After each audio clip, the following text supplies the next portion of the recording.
манай Монголын уламжлалт малгай. Тэгээд хийц манайх бол ойдол хийцүү сайтай бүгд хөгжлийн бэрхшээлтэй иргэд байдаг.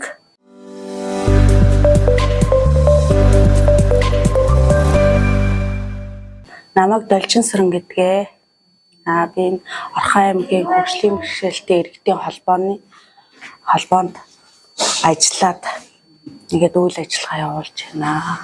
За би энд 2025 оны 5 сараас эхэлж ажиллаж эхэлсэн. Одоогоор бол малгай болж байна.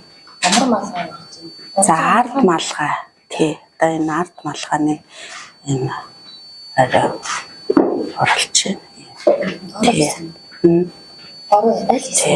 Одоо энэ буулга ард малгайны одоо энэ буулга хэсэг доошоо буулга гэдэг оролж байна. Хийгээ сурыг би цаашдаа ингээд хий сурыг болгоё гэсэн бодолтой байсан. Болно гэсэн бодолтой. За ард малгай хийж гин өөр ямар ард за манайх ч одоо ард малгай хийн, торцог малгай хийн, за бурайд малгай хийн. За дөрвөн талт малгай хийн, бүх төрлийн малгай урлана. Монгол малгайнууд. Тэгээ шүрээр урлана. Шүрээр юм хийн. Шүрээр юм хийхээр юм. За би бол өөрөө бол шүрээр хийгээг байгаа. Манай өөр охин маань байгаа шүрээр уралдаг охин байгаа. Одоо шүрээр шүрэн бүс хийн. Тэгээд одоо толгойн чимгэл гоёлууд хийн. Хаашаа толгойн шанх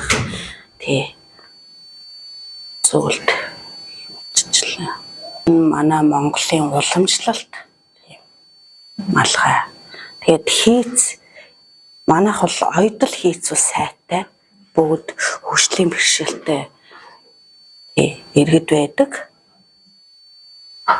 Тэгээд чанартай маш сайн ойдол сайтай хийдэг. Маш сайхан сэтгэлээ гаргаж уралдаг байгаа. Одоо сар шинэ төгсөж байгаа болохоор захиалга ихтэй байгаа. Малгайн захиалга ихтэй. Маа тэгээд өглөө хідээс ирээд орой хэд хүртэл ажиллаж байна? За өглөө 8-аас орой 5 хүртэл сууж ажиллаж байна.